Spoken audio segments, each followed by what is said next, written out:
Bueno, bienvenidos a otro episodio de esta serie de entrevistas con expertos en ciberseguridad. Y bueno, hoy tenemos a alguien bastante especial desde el otro lado del mundo para los que están en Latinoamérica. Y bueno, es Ernesto del Palacio. La verdad es que tiene mucha experiencia en muchas cosas, así que ahorita vamos a ahondar poco a poco. Es experto también en ciberseguridad, pero fuera de eso hace muchas cosas de training, de fisicoculturismo. Bueno, ahorita quizá nos explicas un poco más. Y bueno, no sé si quisieras comenzar por darnos algún background de tu perfil, en especial cómo fue que llegaste a ciberseguridad. Si nos quisieras contar a lo mejor la historia larga, también estamos para escucharlo. Pero bueno, en especial, ¿cómo fue tu primer contacto con ciberseguridad? Y digo, antes de que comiences, la verdad es que gracias por aceptar esta entrevista. Seguramente estás ocupado y bueno, tuvimos que mover un poco los horarios, pero aquí estamos y muchas gracias. Genial. Gracias a ti, Javier, por la oportunidad de dirigirme a tu audiencia. Es todo un halago. Bueno, pues si podemos empezar por cómo llegué a la ciberseguridad, sin duda yo tengo que empezar por cómo llegué a tocar un ordenador. Creo que fue algo muy a la par, quizás con un año vista. Yo empecé a tocar un ordenador cuando llegó Internet a mi casa, y llegó Internet a mi casa bastante tarde. Yo creo que ya tenía 14 años y estamos hablando 2008, por ahí, ¿no? Y empecé con los videojuegos, empecé a jugar, me uní a varias comunidades y de ahí me lancé yo a crear mi propia comunidad de videojuegos. Es justamente en esto cuando la ciberseguridad choca conmigo. ¿Qué pasaba en aquella época? Que nos robábamos los users entre las comunidades de juegos. ¿Cómo lo hacías? Atacando a la otra comunidad. Haciendo ataques de negación de servicio que estaban de moda. Había unos servidores en Rusia o en Ucrania, no recuerdo muy bien. Tú pagabas 20 euros, había distintas modalidades del ataque que tú podías hacer, y pagabas 20 euros y ponías la IP que querías tirar y le reventabas el servidor. Normalmente las comunidades operaban con un servidor de TeamSpeak, que era lo anterior a lo que hay ahora, que es Discord. Bueno, sigue existiendo TeamSpeak, pero bueno, las comunidades tenían su propio TeamSpeak y luego sus servidores de juego. Entonces tú ibas tirando el TeamSpeak contrario y los servidores de juego. Entonces, realmente yo nunca llegué a atacar porque no me apetecía pagar 20 euros, pero algún compañero de mi propia comunidad que les gustaba mi comunidad, pues atacaban a los contrarios, ¿no? Entonces yo realmente lo que hacía era proteger. Entonces así es como yo llegué. Cuando me tiraban mis servidores, digo, joder, ¿cómo hago esto? Y fue muy curioso porque lo que hicimos fue redirigir todo el tráfico a Google, y Google nos blacklisteó las IPs. Entonces nos hicimos un propio ataque de negación de servicio nosotros, porque Google nos tiró todas las IPs, y es como, así empecé yo a entender un poco a tener que estudiarlo por mi cuenta. Estoy hablando que, claro, yo tenía 15, 16 años, no tenía ni idea de nada, y así es como empecé a interesarme por la ciberseguridad en modo técnico, por así decirlo. Sí que es verdad que soy una persona que le encanta la historia. He leído muchísima historia y he leído mucha historia militar. Entonces yo me he interesado por el ejército desde muy pequeño. Yo me acuerdo desde muy pequeño, desde que vi La chaqueta metálica de Stanley Kubrick. Es una película que me marca. Y yo me acuerdo de todos los sábados de levantarme y estar mi padre desayunando, y simplemente por tocarle los cojones, perdón sorry for my French, decía, papá, quiero ir a la guerra. Entonces, digamos que la seguridad siempre ha estado cerca de mí porque quería unirme al ejército. y digamos que la ciberseguridad era un campo que me permitía trabajar la seguridad desde el sitio de mi casa. Entonces, desde que juntando estos dos intereses de la historia militar, el querer ser militar y tener una comunidad de juegos en que me estaban atacando constantemente, pues empecé a desarrollar más el interés sobre la ciberseguridad, ciberguerra y ciberespionaje. Esos son mis inicios. Claro que luego pues la vida no te pone las cosas tan directas y he tenido que ir sorteando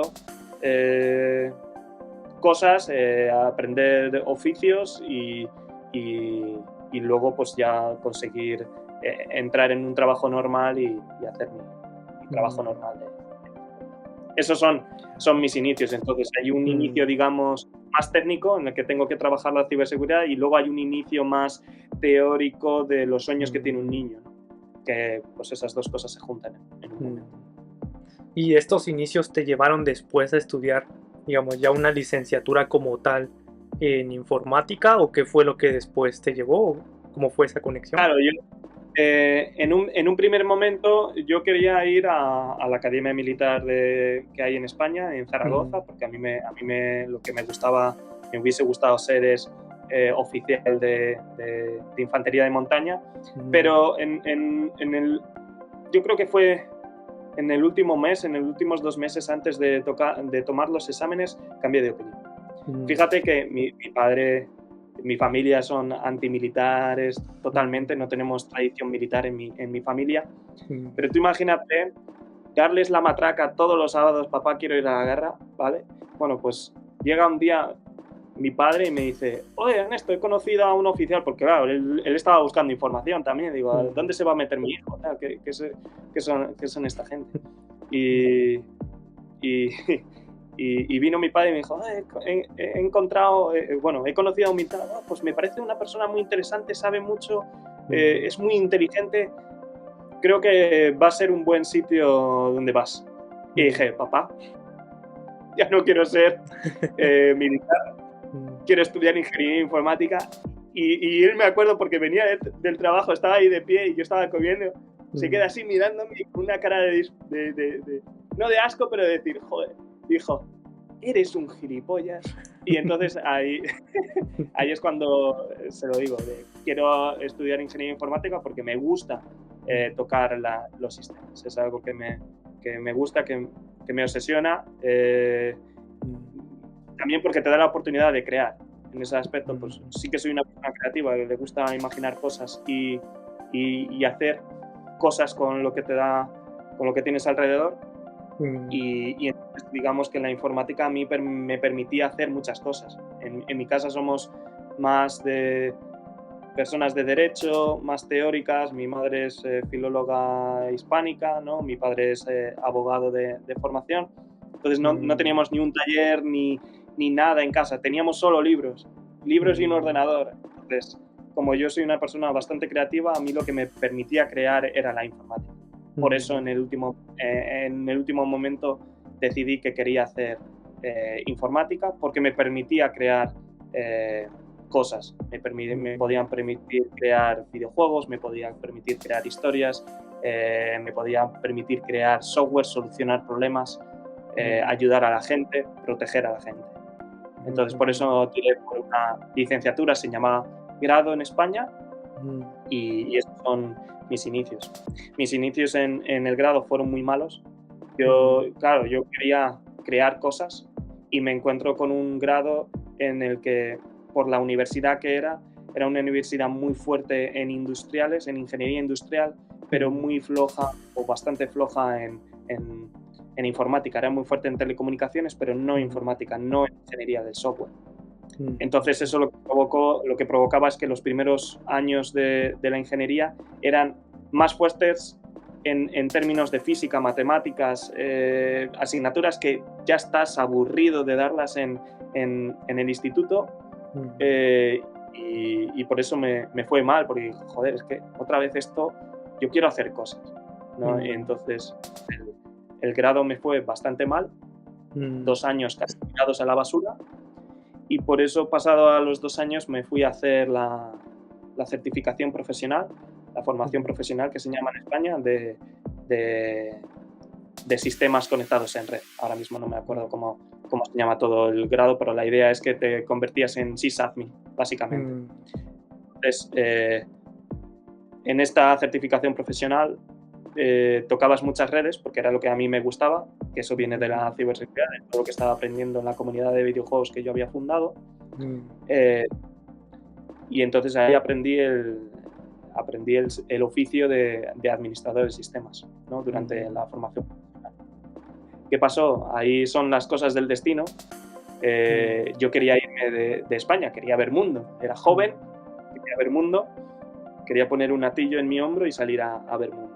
Y entonces, pues en España las formaciones profesionales también tienen un programa tipo Erasmus, un programa internacional, en el que hacen las prácticas de formación profesional en una empresa en el extranjero. ¿Qué pasa? Que como en general, no todos, pero los funcionarios son bastante inútiles en ese aspecto, les da igual, les suena todo que es informática da igual redes, da igual ingeniería del software, da igual programación y redes, es lo mismo para algunos funcionarios en las secretarías. Entonces me mandaron a una empresa en Italia de ingeniería del software.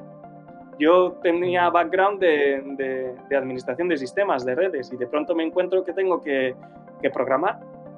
Y entonces ahí es cuando, gracias a Antonio Di Francesco y esta empresa que me enseñaron a programar, me enseñaron a ser ingeniero de software sin haber pasado por la universidad. O sea, era un ingeniero italiano que me enseñó cómo programar, cómo crear software, cómo pensar como un ingeniero de software. Y es en esta experiencia es clave para mí para volver a interesarme en la ingeniería informática.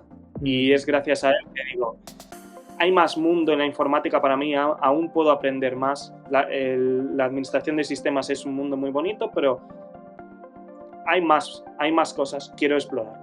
Y ahí es cuando de Italia navego a Madrid, de vuelta a España,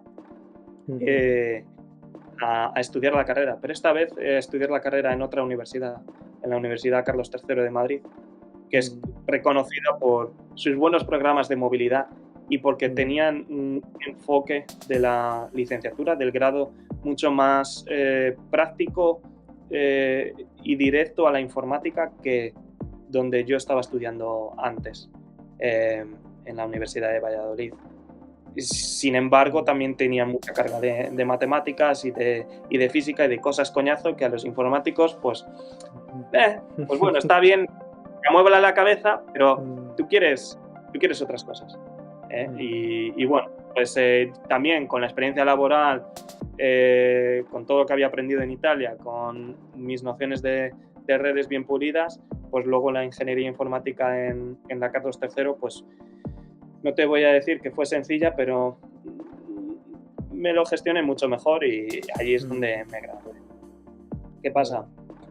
La Carlos III, como he mencionado, tiene un gran programa de movilidad internacional más allá de Europa. Y yo recomiendo a todo el mundo que vaya a esta universidad. Es brutal. La calidad de los educadores, de los profesores, pues es variopinta, pero lo importante de esta universidad son las conexiones profesionales y las conexiones internacionales con otras universidades. Entonces tuve la oportunidad de viajar, de cruzar el charco y pisar América por primera vez. Desembarqué en Florida, en Miami, y tuve la oportunidad de estudiar un año en la Universidad de Florida. También por cosas de los programas de movilidad y por las dificultades burocráticas, aunque yo estaba en un programa de bachelor, de grado, de licenciatura, aquí podíamos coger asignaturas que solo podían coger los estadounidenses de máster. Entonces, pues me voy a coger asignaturas de ciberseguridad, del máster de ciberseguridad, y ahí di asignaturas de seguridad de las redes, di asignaturas de offensive security, de penetración de sistemas, y también di otra asignatura de de análisis forense. Y eso fue brutal. Me gustó muchísimo el análisis forense y lo que luego adyacentemente que tiene la incident response, ¿no? Tienes una incidencia y el análisis forense es una de las fases de responder a un incidente, ¿no? Entonces, pues, con todo eso dije, pues esto de incident response me gusta porque combina el análisis forense, que es pensar como software, pero a la inversa, ¿no? Entonces ahí tenemos la ingeniería del software también, y también las redes porque era un campo que me gustaba, y entonces en la respuesta ante incidentes también hay mucho trabajo de redes, ¿no? Entonces había muchas cosas que estaban colindando en la respuesta ante incidentes. Y ahí es donde digo, esto de la respuesta ante incidentes, gestión de crisis, me gusta, puede molar. Y ahí es cuando, bueno, yo termino ese año de Florida. Creo que estoy contando toda mi vida, no sé, les voy a aburrir. No, está bien, es muy interesante. Yo aquí tiro y hablo y...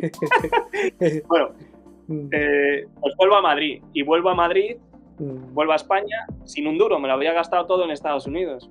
No en fiesta ni nada, me lo gasté en vivir allí. Tampoco soy una persona de grandes recursos, o sea, no nos va mal, pero no somos ricos. Entonces no tenía ni un duro, que, ostras, me tengo que poner a trabajar. Y golpe de realidad, pues bueno, pues empecé a echar, hablé con un amigo que estaba en Deloitte y tuve una entrevista con los chicos, con las personas de Deloitte.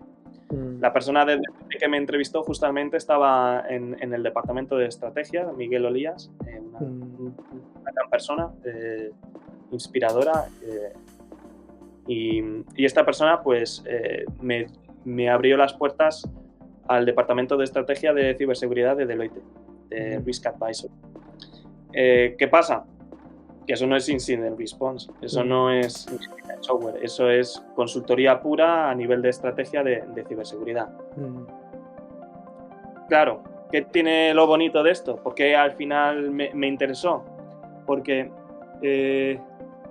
por un lado, vengo de las redes, después ingeniería del software, después análisis, incident response, ataques de penetración, seguridad de la red.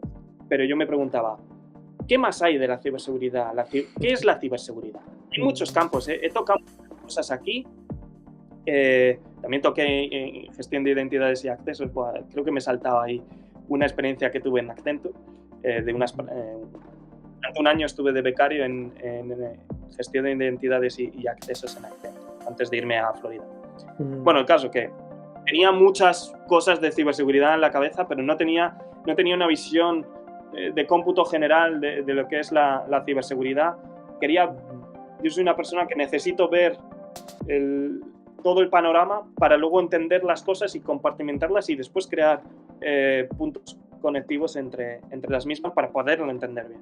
Entonces, esta experiencia en Deloitte en estrategia me dio esa visión holística de la ciberseguridad, que yo creo que es muy importante, porque podemos entrar en seguridad de redes, podemos entrar en arquitectura de software, podemos entrar en pen testing, podemos entrar en muchas cosas, pero si no vemos el landscape, el big picture, que se dice en inglés, realmente, primero, no sabemos en qué estamos trabajando, segundo, no sabemos cuál es el impacto que estamos teniendo en toda esta cadena, ¿no? Entonces, cuando tú ves que el impacto de tu trabajo reporta en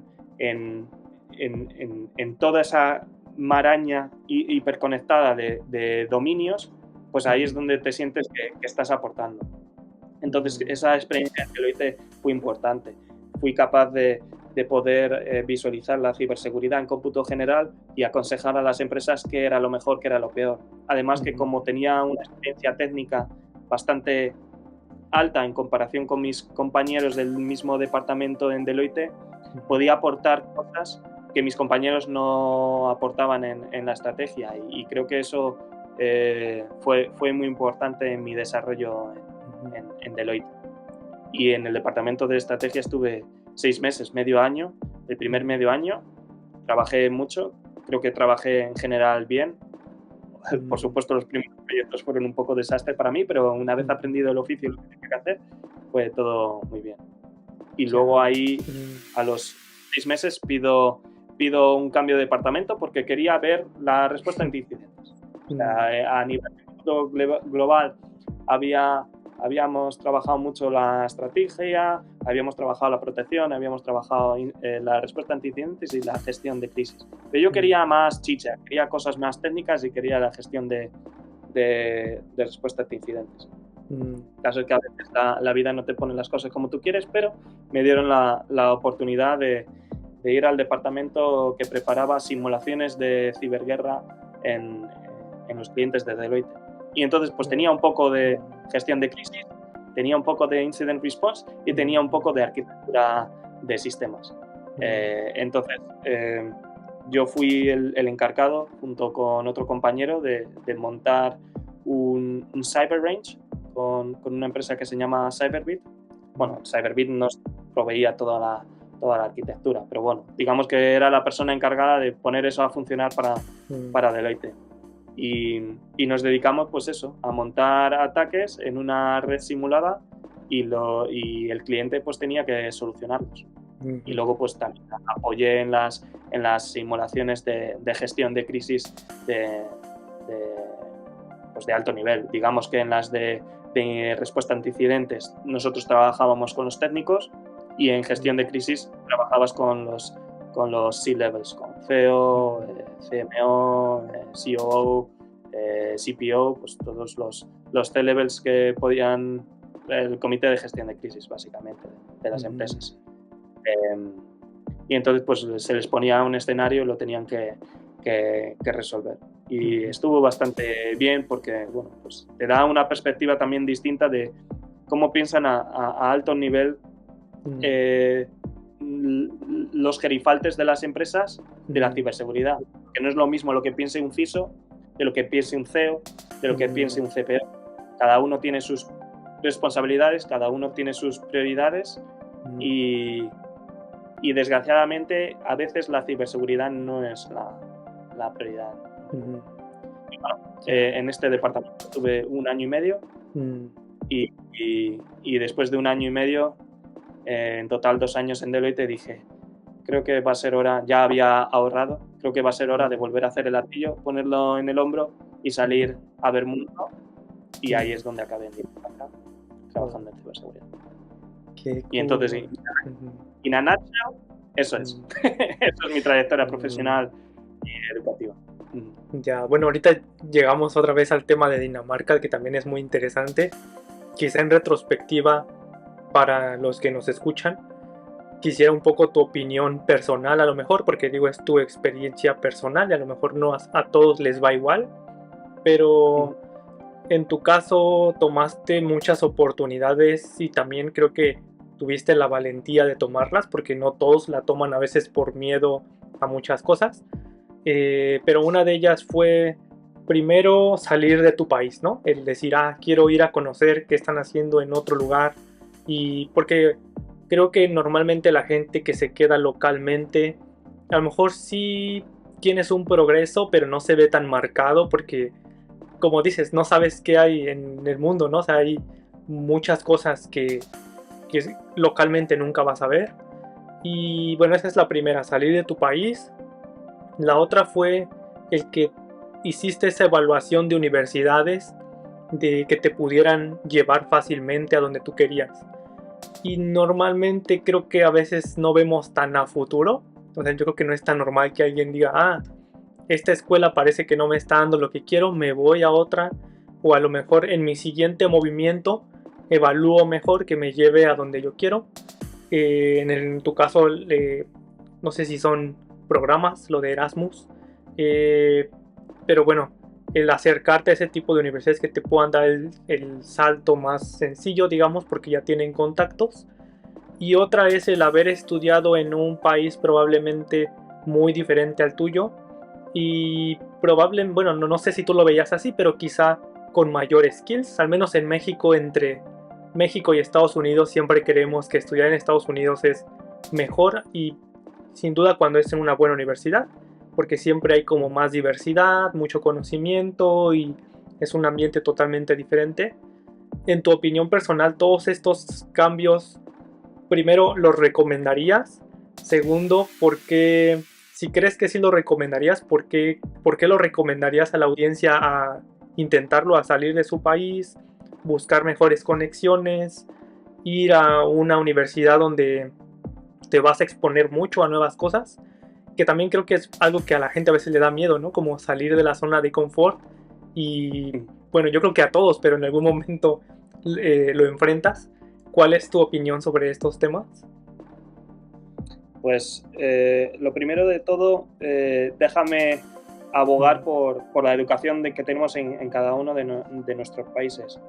Los americanos no son mejores, los daneses no son mejores, simplemente son distintos, ¿vale?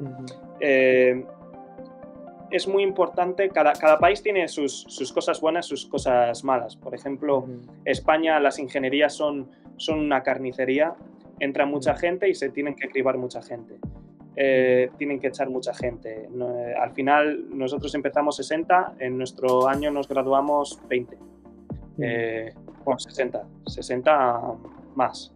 Y nos graduamos los 7 amigos, pero sé que ese año pues otros se graduaron pero no vinieron a la fiesta, entonces incluso son menos de 20. Tenían que echar mucha gente. Eso te obliga a madurar de otra manera, ¿vale? Y de aprender de otra manera. En general, los ingenieros españoles están muy bien valorados fuera de España, y yo creo que las universidades de Hispanoamérica también son muy buenas. Y si no lo son, tampoco son tan malas, ¿vale? ¿Qué pasa? Lo importante, y en España también hay de todo, hay universidades más buenas, menos buenas, como te he dicho. Lo importante es qué te ofrece cada uno. No todo el mundo puede ir a estudiar a Madrid como yo tuve la oportunidad. Entonces, tienen que estudiar en Valladolid y ya está. Pero bueno, el caso es que digamos que esta visión internacional que yo tuve me llegó tarde.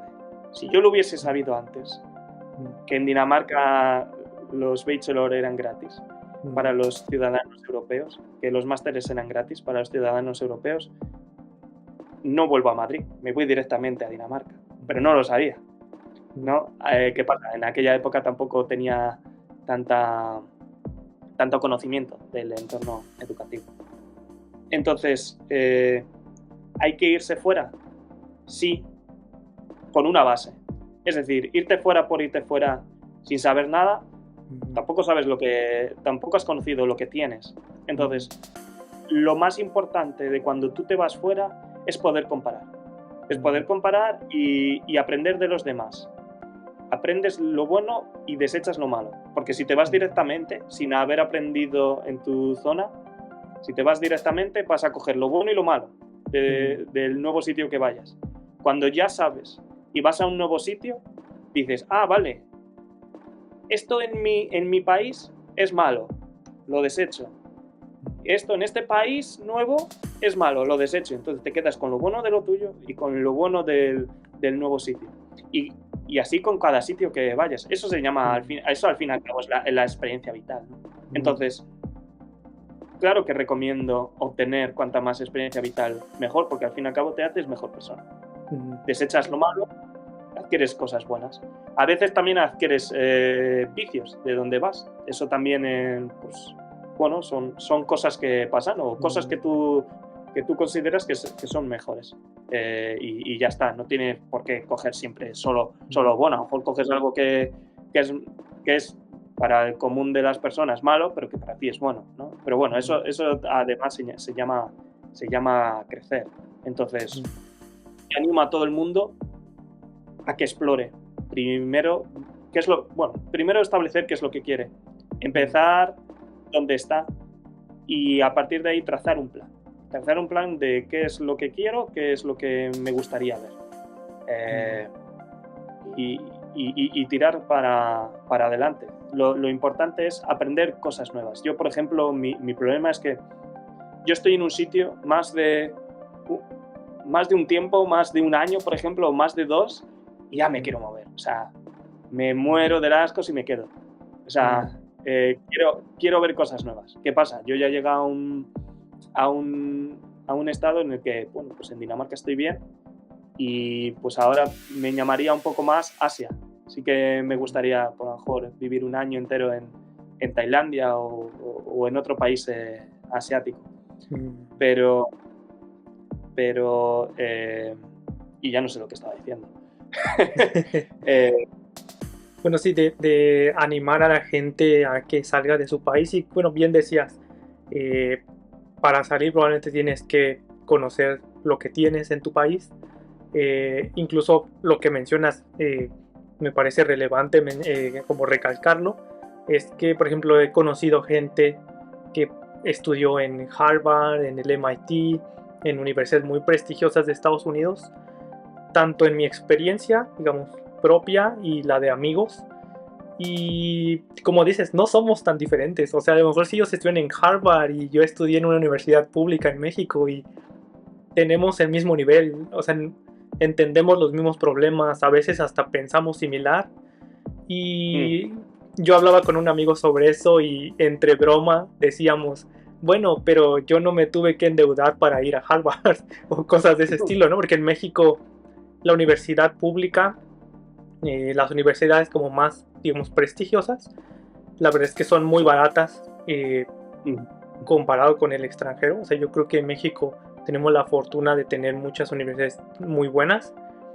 Quizá la desventaja es que no pueden entrar muchas personas, ¿no? Porque es mucha la población contra el número de universidades que están como en el top.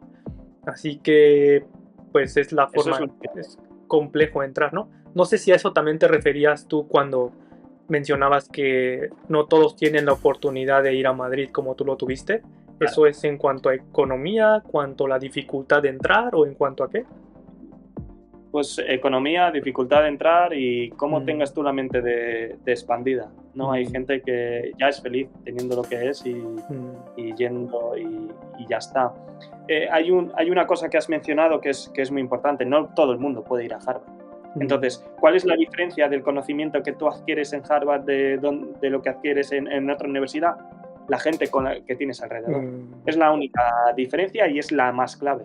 Porque claro, en una universidad donde todo el mundo puede entrar, pues vas a conocer gente de muy variopinta. Pero si vas a Harvard, todo el mundo ahí es más bueno que tú, 3 veces más bueno que tú, o al menos tan bueno que tú, ¿no? Entonces eso es lo más importante. Si vas a montar una empresa o vas a hacer algo riesgoso, ¿con quién lo quieres montar? Con la élite. Entonces, lo bueno de Harvard es que te pone en contacto con la élite. Al fin y al cabo, la experiencia universitaria, la gente no tiene que verlo tanto en el conocimiento técnico como tal, sino con quién te vas a rodear en la universidad. Eso es lo más importante. El conocimiento técnico está en YouTube. El conocimiento técnico está en los libros. Te lo compras, te lo chapas y ya lo tienes. Pero las personas con las que te rodeas es lo más importante. Entonces, de los consejos más importantes es que cuando tú llegues a la universidad, elige con quién quieres estar. Siempre dicen que eres la persona con la que te relacionas, eres las 5 personas con las que más te relacionas. En la universidad eso es muy importante. Tienes que encontrar un grupo que, primero, que sea afín a tus valores y que después te ayude a desarrollarte como profesional, a que ellos mismos te piquen y te ayuden a desarrollarte, te alimenten la curiosidad. Eso es realmente lo diferenciador que tienen estas empresas. Te voy a dar un ejemplo. Yo entré en la DTU, en la Universidad Técnica Danesa, en un máster muy especial. Era de los pocos másteres que hacían entrevistas para entrar en la DTU. Había 40 plazas y no podía entrar todo el mundo. Este máster, lo más difícil era entrar. El máster en sí, o sea, no voy a decir una palabra muy fea, pero yo muy relajado y no tengo malas notas. No he sido nunca un estudiante de buenas notas porque soy muy práctico, pero me he sacado buenas notas en este máster. Este máster es de 2 años, prácticamente me lo hice en 1 año y medio, porque estaba estudiando el máster, estaba trabajando. El primer año estaba estudiando el máster, trabajando a tiempo parcial, pero es que el segundo año me contrataron en la empresa full time y tenía que seguir con el máster. Y encima fundé mi empresa, entonces estaba haciendo 3 cosas. Lo que quiero decir es que algunas veces el nombre es más de lo que es luego. O sea, lo más difícil era entrar en este máster. Y de hecho, he tenido conversaciones con los del máster de Ingeniería Informática, que cuando les digo yo, sí, yo entré en el de Technology Entrepreneurship, y ellos me decían, el de los listos. ¿Cómo que el de los listos no? O sea, sí, y realmente el máster de Ingeniería Informática, que yo he visto asignaturas y he visto el plan de asignatura y digo, esto yo no lo apruebo, vamos, aquí le tengo que dar, le tendría que dedicar muchísimo tiempo y un uso de mi cerebro mucho más profundo que lo que he hecho yo en mi propio máster, que es el de los listos, el de que solo entran 40 personas en vez de 150, como entran en el máster de informática, ¿no? Pero entonces, a veces se pierde un poco el valor por el título y por esa criba de gente. Yo entré en este máster no por ser el más inteligente, que no soy, soy bastante, a ver, no soy tonto, pero atontado un poco soy. Pero bueno, lo importante era hacer una buena entrevista y saber, y bueno, pues hacer una muy buena entrevista y ser normal, por así decirlo. Pensar bien las respuestas, pero no requería ser el mejor, sino simplemente en un momento dado, a las 9 de la mañana de un jueves, tenía que hacer muy buena entrevista. Y eso es lo que yo me preparé. Y para eso, bueno, pues lo hice un poco mejor que otros y pude entrar, pero no soy el mejor. Entonces, bueno, a ver, en Harvard, creo, nunca me ha interesado, en Harvard sí que te piden unas notas muy altas. Sí que para entrar en este máster pues tenías que tener una nota de corte, pero no era el mayor peso la nota. Ya. Entonces, y bueno, por ejemplo, pues, perdón, bueno, mencionabas muchas cosas muy importantes ahorita que quisiera como replantear quizá. Hay varias cosas. Una es tu carrera, o sea, saliste al extranjero, te rodeaste de más gente, de más temas, o sea, tu currículum, si alguien lo lee sin conocerte, diría tu currículum está bastante pro, ¿no? Eso, más la gente también con la que te rodeaste, agarraste otro tipo de conocimiento, así que ya no nada más tienes un currículum bonito, sino también mucha experiencia que la gente que se quedó, por ejemplo, localmente estudiando, trabajando localmente con las mismas personas, obviamente no es que sea peor, pero no obtuvo más experiencia por no exponerse a otro tipo de ambientes. Y como decías, probablemente en Harvard lo más interesante son las conexiones, porque todos están como a un nivel diferente, ¿no? Y digo, eso quizá también es relevante, pero ¿tú crees que toda esta, ¿cómo llamarlo? Toda esta carrera que has hecho de intentar salir, hacer más conexiones, aprender de muchos lugares, regresar, estar trabajando en 3 proyectos al mismo tiempo, al final creo que también puede que sea parte de poder entrar más fácil a un círculo, en este caso a la maestría, que a lo mejor no sé qué es lo que evaluaron, pero sin duda tu perfil es muy diferente al de un estudiante normal que estudió local y trabajó local. Así que quisiera destacar un poco esto que mencionabas, y también digo, ¿cuál es tu opinión? ¿Crees que el tener toda esta formación, y no solo en tu currículum, digo, también vale, pero personalmente crees que eso te abre más oportunidades comparado a si tú crees que te hubieras quedado localmente o contra tus amigos o conocidos que se quedaron localmente y no les es tan fácil, por ejemplo, a este año salir al extranjero porque no tienen tu mismo currículum? ¿Si crees que te da acceso más fácil, teóricamente, porque digo, al final ya es como tu ambiente. Entonces, al ser tu ambiente ya estás como en esa comunidad, o sea, ya no es que apliques, sino ya estás en esa comunidad. ¿Cuál es tu perspectiva sobre esto? Mi perspectiva es que definitivamente te abre oportunidades, pero no per se. Me intento explicar. Las oportunidades están ahí para todos. El hecho de salir hace que tú seas capaz de identificarlas. Las oportunidades no van a ir a ti. Simplemente, pues, como eres capaz de verlas, vas a ir tú a por ellas. Eso es lo clave. Sí que es verdad que las personas con las que contactas puede que en algún momento te llegue una oportunidad, pero normalmente mi experiencia es que vas a ir tú a por las oportunidades. Entonces, sí, claro que te abre oportunidades, pero porque tú no te las has cerrado. Tú cuando te quedas y te centras en unas cosas, al fin y al cabo estás abriendo una oportunidad muy específica para ti, pero estás olvidándote de todas las demás, ¿no? Entonces eso es lo que pasa cuando tú te quedas, cuando no haces más, cuando dices, vale, me quedo en la ciudad donde he nacido porque tengo esto y lo otro, y esta es la oportunidad que me permite, que me da esta ciudad o este entorno. Cuando tú te vas a otros lados, te fuerzas a ver oportunidades en otros entornos. Entonces es eso, es no tanto como que te abres oportunidades, sino como que no te limitas tú solo. ¿Me explico? Ya.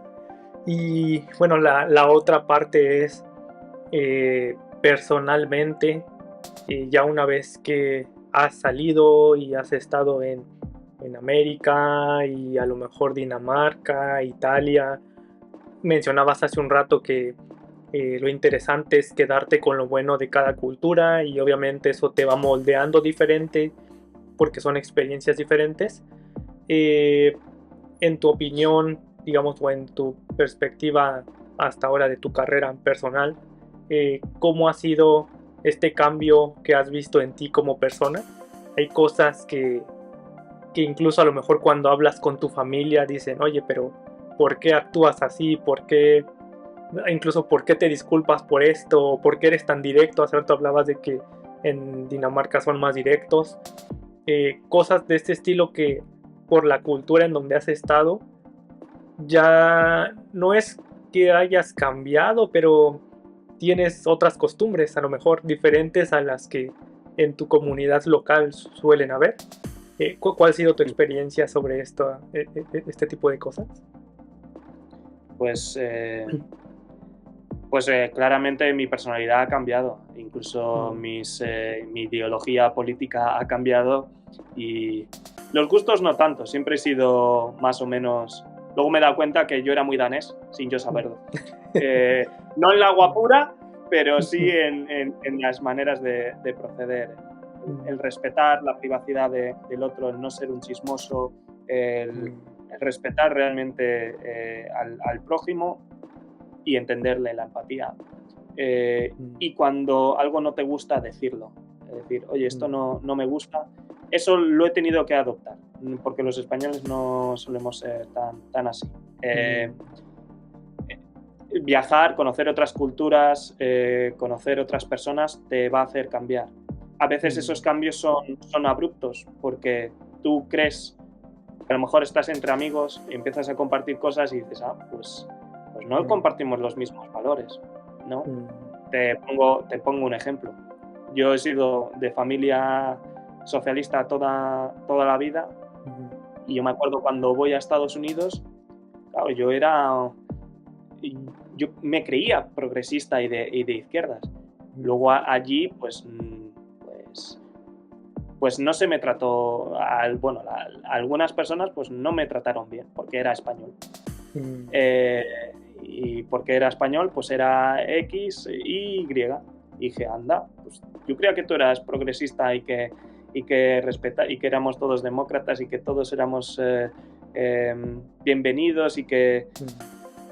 Pues no, entonces ahí dije, uy, hay fallas en mi ideología, hay fallas en esta forma de pensamiento. Y es cuando pues hice un poco giro al conservadurismo, también por conocer un poco, al conocer Estados Unidos, que es, digamos, cuna del liberalismo, no solo político, sino también económico, que ahora, bueno, puede ser más discutible, pues empiezas a imbuirte de esas ideas.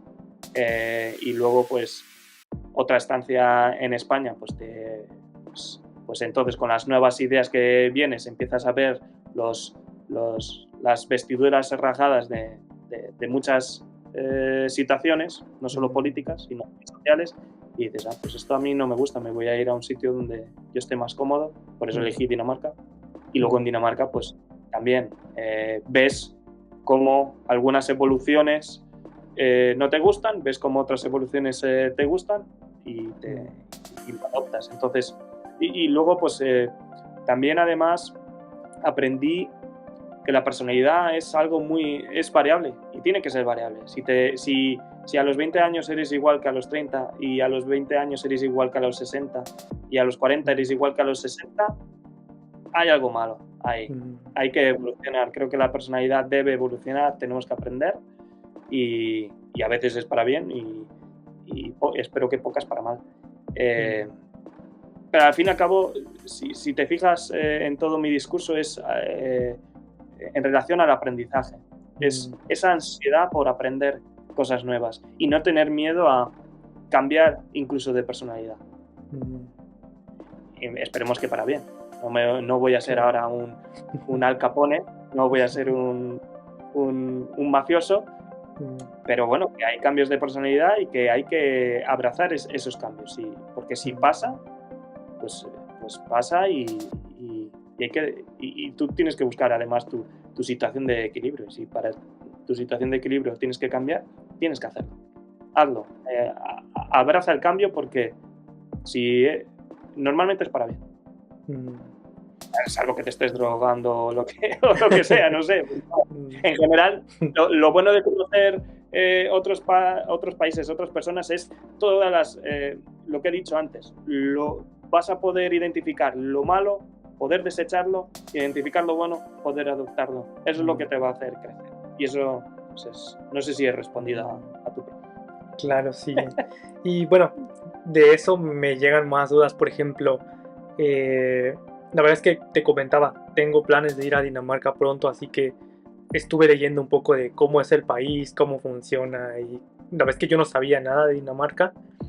Y vi en muchos aspectos parece muy similar a Japón en cuanto a la parte material, digamos, el cómo se vive, la calidad de vida.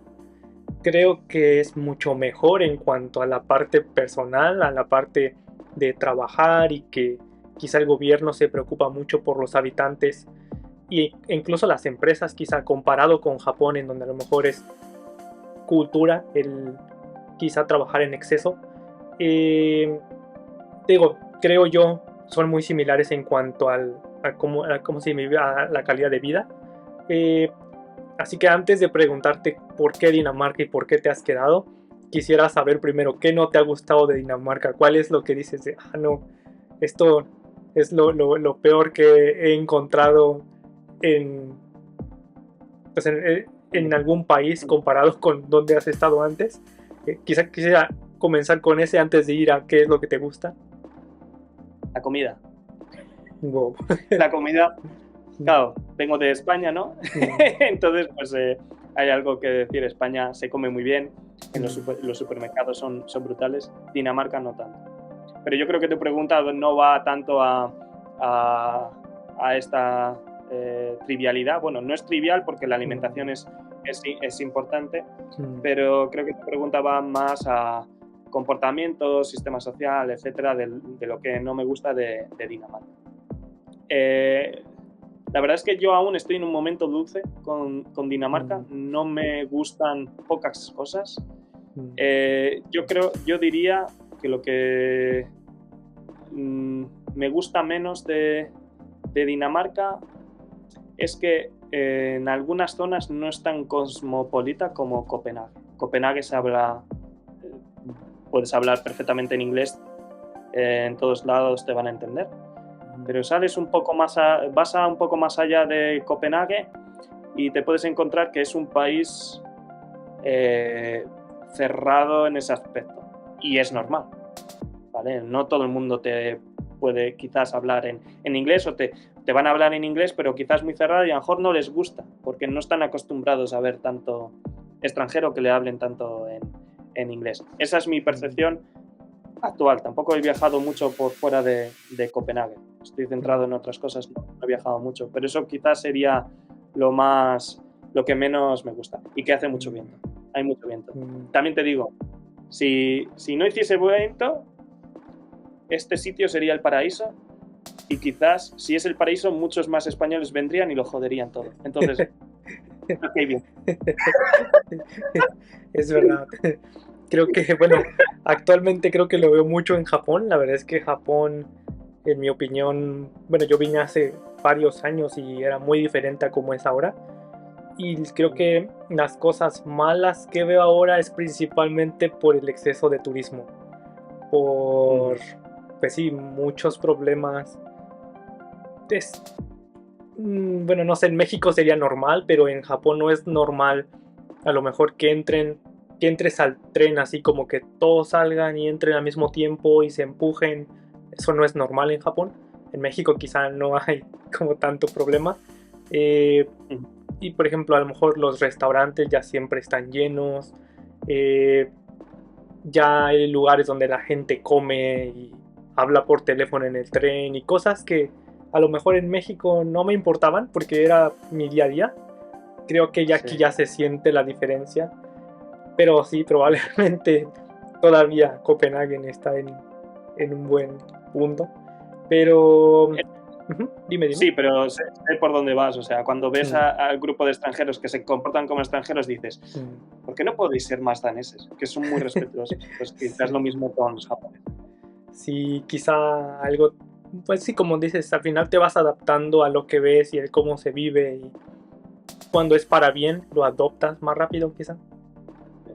Bueno, también vale, de cosas malas, ahora que me has hecho pensar un poco más, beben mucho aquí los daneses. Creo que no me gusta justamente eso. Cuando empieza a cubrirse el sol, se vuelven, no locos, pero sí que les ves que beben muchísimo, y entonces pues ahí es cuando van dando el cante. Por la mañana, cuando hay sol, es gente muy tranquila, pero cuando se va el sol, ojo, esta gente empieza a beber y se desmelenan y se lo pasan muy bien, pero bueno, pues también son ruidosos, pues bueno, pues como cualquier borracho, cualquier adolescente que ha bebido un poco, se les va un poco la pinza.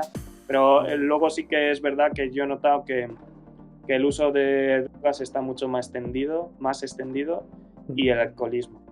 Eso diría que son las cosas que no me gustan de aquí. Pero bueno, como no consumo de esas cosas y no me rodeo de gente así, pues no me afecta a nivel personal, pero lo veo externamente. Sí, bueno, la verdad es que quizá no quisiera entrar en ese tema aquí, pero creo yo que es muy diferente el uso de ese tipo de sustancias en países como Dinamarca a, por ejemplo, México, donde en México quizá hay zonas donde es totalmente, bueno, creo que en todos los lugares totalmente ilegal, pero quizá el que a veces un país lo permita un poco más, quizá reduce un poco el efecto. La verdad es que, digo, quizá tampoco es como un tema que íbamos a discutir aquí, pero sí, digo, hay cosas que quizá para, a lo mejor en tu caso, los daneses son buenas, para nosotros malas, y viceversa, ¿no? Por nuestras culturas y creencias, quizá. El caso es que los daneses son, por ejemplo, los daneses son bastante liberales en el aspecto de, ¿te quieres joder tu vida? Perfecto, jódetela. Es decir, tú te puedes bañar en el canal de Copenhague todo el año. Por ejemplo, en España eso sería impensable. En España te tienen que poner una regulación. No, tiene que haber un socorrista todo el año, y si no, no te puedes bañar. Los daneses dicen, ¿te quieres bañar? Venga, báñate, da igual. Luego te llevamos flores cuando estés muerto. Entonces, como que se le da más libertad al individuo. Quizás en los países más sureños latinos, porque somos un poco más alocados, no somos tan reflexivos como pueden ser esta gente, pues a lo mejor sí, los estados sí que tienen que ser un poco más protectores, tienen que ser un poco más padres del ciudadano. Aquí no, aquí es, ¿te quieres joder? Pues jódete. Mientras no molestes a los demás, jódete.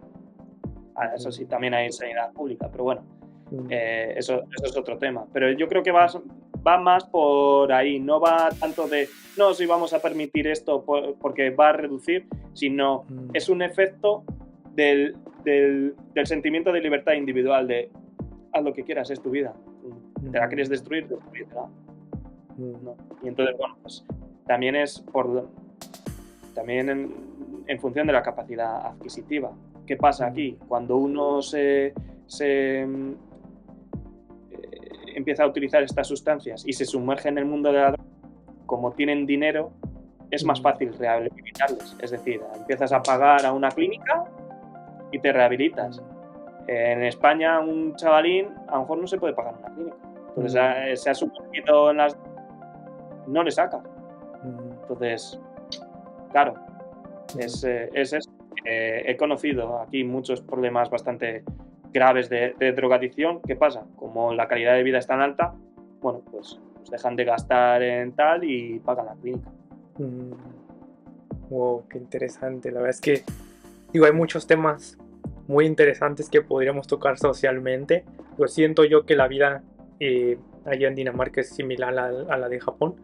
A ver ahora que vaya, cómo me va, a ver qué veo, qué encuentro. La verdad es que vas a estar? Solo voy una semana, un poco más de una semana. Tiempo. Pero bueno. Pero básicamente voy a ir a una conferencia, así que veré qué tanto tiempo libre me queda. Y fuera de eso estoy intentando también encontrar gente que esté en mi misma área de ciberseguridad y ver qué están haciendo y no sé, igual y hasta hay colaboraciones, no sé. Pero la verdad es que creo que nos estamos pasando un poco de tiempo. Y hay muchos temas que aún te quiero preguntar, así que solo voy a intentar cerrar con cómo llega a tu vida la parte de training, del fitness, de este tipo de cosas. Cómo lo aplicas si lo estás trabajando, cómo lo adaptas a tu vida de ciberseguridad o cómo has adaptado ciberseguridad al fitness. O no sé, la verdad es que siento que tienes una carrera también muy buena en ese lado. Veo que tienes certificaciones y has hecho muchas cosas y es muy interesante.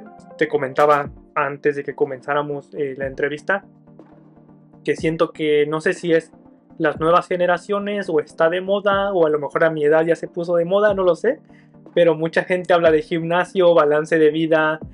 Creo que las nuevas generaciones ya no son tanto de agachar la cabeza, al menos no en Latinoamérica, quizá ya incluso por ideas que a veces yo creo que no son, ¿cómo llamarlo?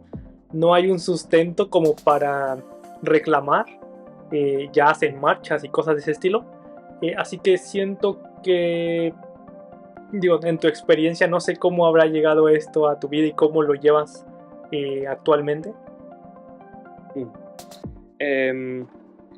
Como te comentaba al principio, pues yo estaba interesado en la vida militar, eso siempre ha hecho que físicamente estuviese activo. Entonces, realmente fue preparándome para las pruebas cuando empecé en el gimnasio. Sí que es verdad que no es algo de las nuevas generaciones, al menos en mi caso. Yo me acuerdo en su día. Me gusta mucho la historia, como te he dicho. Yo me fijé en Leonardo da Vinci. Digamos que es mi role model, por así decirlo.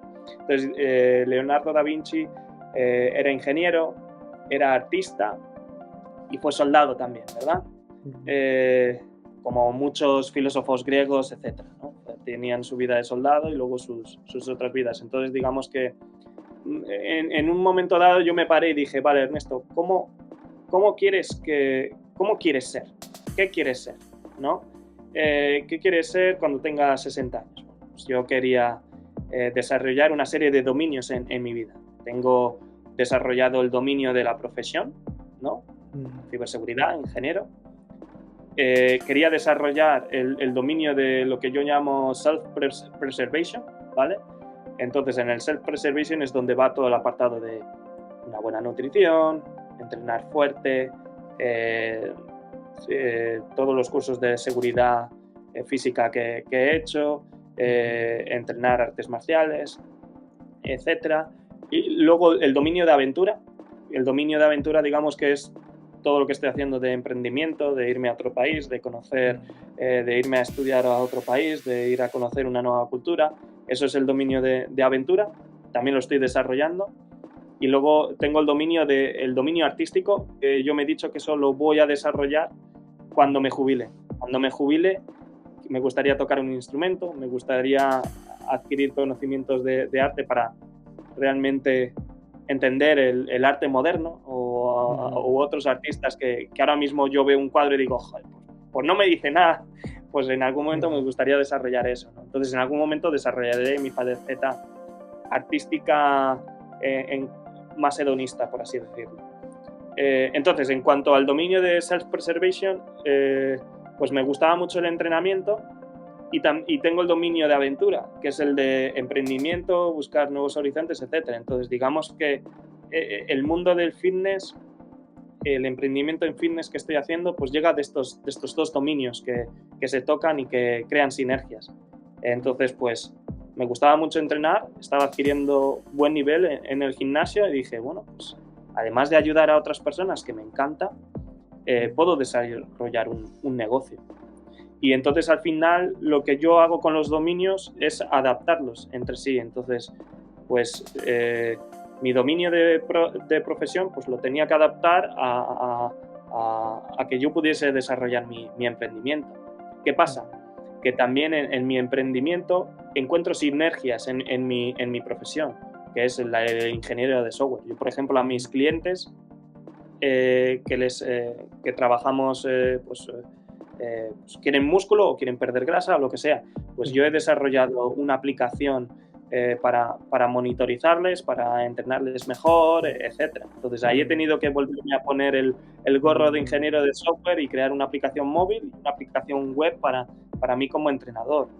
La ciberseguridad la aplico, pues que tengo que proteger esas aplicaciones y tal. Entonces, digamos que voy encontrando sinergias entre los distintos dominios de mi yo potencial, por así decirlo. Y a nivel general es eso. Pues son distintos intereses que yo tengo, que yo quiero desarrollar en mi vida antes de que me muera y va luego por prioridades.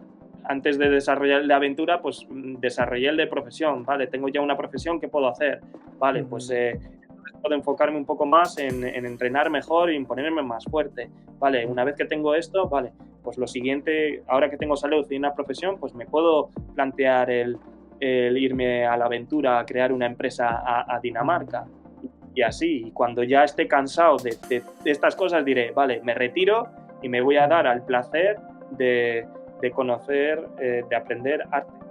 Digamos que ese es el camino que a mí que me gustaría seguir, si no me muero antes de que empiece a desarrollar la faceta del arte. Pero ese es el journey que tengo por delante y cómo se conectan las distintas cosas en corto. Luego hay mucho más desarrollo de todas estas ideas, pero en corto es eso. Wow. Y estos dominios, ¿cuándo comenzaste, digamos, a ser consciente o después los comenzaste a ir detectando o ya tiene años que de pronto como que comenzaste a trabajar en ti? O digo, para la gente que nos sigue, que a lo mejor es muy joven y a lo mejor en hay etapas de tu vida en donde no sabes ni qué vas a hacer, ¿no? Ni a dónde vas. Sí, pero yo tuve claro mi role model. Mi role model era Leonardo da Vinci. Y luego pues tenía otro role model que era Carles Puyol, que es un futbolista muy, muy bueno. Entonces, digamos que siempre he tenido presente estos dos personajes en mi vida para el desarrollo. Como tú dices, a veces estamos cegados y no vemos más allá. Pero siempre he tenido al menos esa estrella polar ahí arriba, ¿vale? Luego, cuando he sido más consciente y he definido esos dominios, justamente cuando entré a Deloitte a trabajar la estrategia. Al fin y al cabo, lo que yo desarrollé fue una estrategia para mí. Vale, yo quiero ser esto, ¿cuál es la estrategia para llevar? Entonces, por ejemplo, en Deloitte, pues también definíamos un framework y decíamos, venga, dominio de análisis de riesgos, dominio de protección, dominio de no sé qué, ¿vale? ¿Qué hay que hacer en cada uno de estos dominios? Pum, pum, estas son las tareas. Entonces, digamos que me definí yo un framework de cómo quiero hacer las cosas y voy cumpliendo metas de cada uno. Entonces, ¿cuándo hice eso? Pues tenía 26 años cuando hice ese framework para mí. Es un poco friki, pero me lo hice así. Pero desde pequeño, desde que leí sobre el Renacimiento, sobre el Imperio Romano, etcétera, etcétera, siempre he tenido mi role model, que era Leonardo da Vinci. Luego, pues, otros personajes secundarios que me han inspirado, pero sin duda, en quien yo me quisiera convertir es en un Leonardo da Vinci, no en la faceta popular, pero sí en la faceta de esta persona fue soldado, ayudaba a su entorno, era ingeniero, profesión, y era artista, hedonismo. ¿No? Entonces, pues ahí estaba el personaje y siempre ha estado, y luego ya sí que lo traje a tierra con un framework y voy trabajando distintos aspectos de ese framework, y está muy bien que en unos momentos de tu vida te centres en una faceta sola y ya está, porque si no te centras te dispersas muchísimo. Pero también es importante no perder esa estrella polar que te tiene que guiar. Oh, qué interesante. Y bueno, mencionando un poco todo lo que has hecho, cómo, bueno, también mencionas lo de los dominios, pero ya en tu día a día, ¿cómo organizas esto? ¿Tienes una agenda? ¿Cómo es que trabajas en tantas cosas? Digamos, tienes el mismo tiempo que todos, así que me imagino debes estar bien organizado para poder hacer muchas cosas. ¿Cómo se ve esto en tu día a día reflejado? Pues también por prioridades. La prioridad es lo básico de cada dominio. La profesión, lo primero, es lo que me alimenta. Tengo que responder en el trabajo, tengo que hacer un buen trabajo. Nutrición, hábitos saludables, entrenamiento, es otra cosa que es innegociable. Yo soy entrenador personal y tengo un entrenador personal que me planifica ese aspecto, entonces yo de eso me olvido, él sabe más que yo y puede entrenar atletas como yo. Yo no podría entrenarme a mí mismo porque soy un atleta un poco más avanzado, sigo siendo intermedio, pero soy un atleta avanzado, pero puedo ayudar a personas que empiezan en el gimnasio y en todo su desarrollo personal.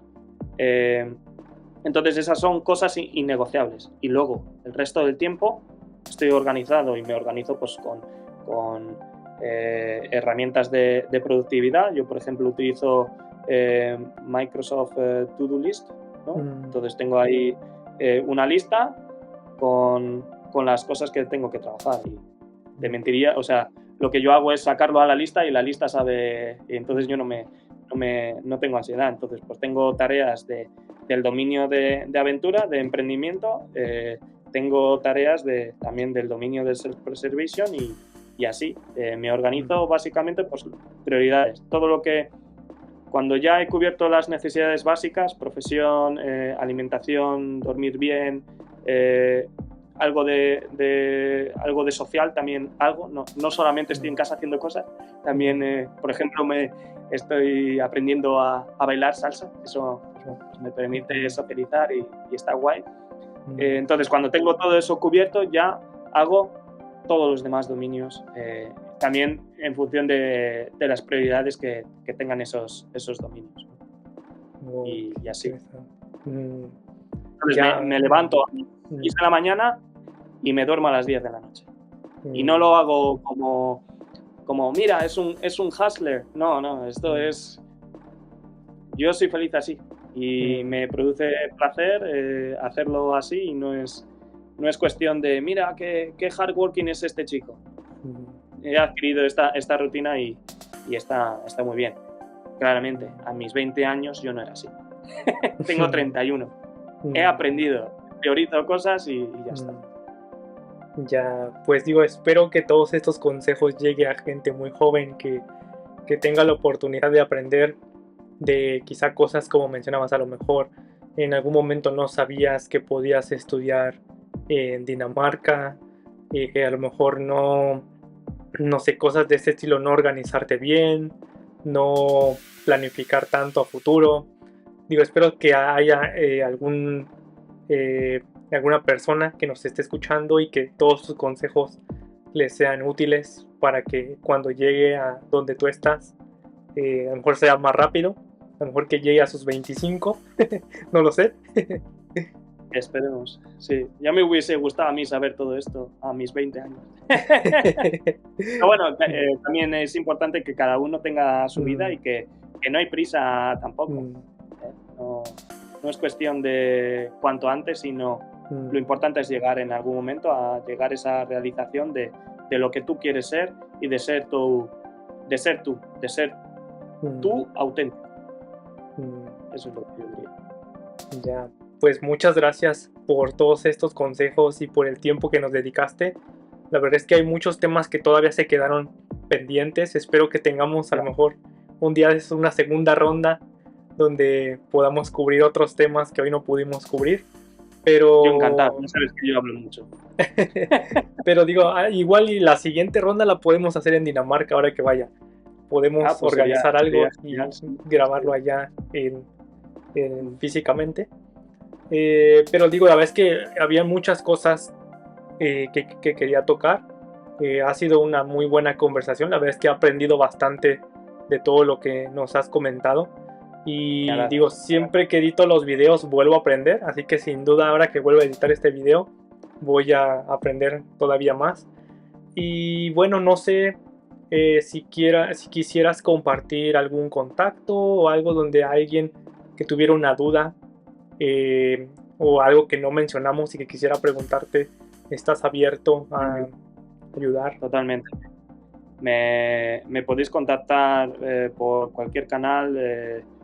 Dejaré a Javier mis formas de contacto, email, WhatsApp, quizás no, pero bueno, si no, para temas, podemos partirlo un poco, para temas profesionales me podéis contactar por LinkedIn. Yo estoy abierto a echar una mano, a valorar CVs para daros tips, cualquier cosa. Me encanta ayudar a la gente. Y entonces pues sentiros libres de contactar conmigo. Temas de fitness pues también me podéis contactar por Instagram, o también dejaré mi web a Javier para si alguien está interesado en ponerse serio con un cambio físico. Pero sí, sentiros libres en contactar conmigo, estaré encantado de echarlo. Claro, lo pongo aquí en la descripción en cuanto lo edite. Y pues bueno, muchas gracias. No sé si hay algo que quisieras compartir que no salió al tema y que tú consideras importante expresarlo con la audiencia. No sé, creo que como conclusión yo me gustaría compartir que no tengáis miedo. Sé que los cambios dan un poco de pánico o dan un poco de vértigo. Por ejemplo, mi madre estuvo durante meses diciéndome: Ernesto, ¿de verdad te quieres ir a Dinamarca? Si tienes una buena carrera en Deloitte, en Madrid, hijo, que no está tan mal, que estás cerca de casa. Bueno, que va a haber momentos en que te va a dar vértigo, que hay muchas excusas para decir no, y que lo más importante es tener la valentía de probarlo. Si no os gusta, siempre podéis volver. Estamos en un mundo globalizado, no es como antes, que a lo mejor llegabas a un sitio, se te quemaban los barcos y no podías volver, te tenías que quedar en esa isla inhóspita. Ya no es así. Iros, probad, podéis volver. La vida realmente para muchos de nosotros se ha facilitado Para aquellos que tengan un poco más de limitaciones, también les recomendaría intentarlo, porque bueno, creo que las ganancias de haberlo, las ganancias de probar algo son muchas, pero de no intentarlo, las pérdidas son terribles también. Entonces creo que vale la pena tirar para adelante y no mirar atrás. Al final, pensad que el ser humano está hecho para sobrevivir. Si tenéis más limitaciones, no os preocupéis, saldréis adelante, sobreviviréis. Así que tirad para adelante. Bueno, muchas gracias nuevamente y bueno, y espero que a mucha gente les sirva y nos dejen aquí sus comentarios o que te contacten ya directamente. Y bueno, espero nos veamos pronto allá en Dinamarca a grabar algo, a ver qué compartimos. Sería brutal, sería muy bueno. Muchísimas gracias, Javier. Y a muchas gracias. A todos. Claro, muchas gracias. Hasta luego. Hasta luego.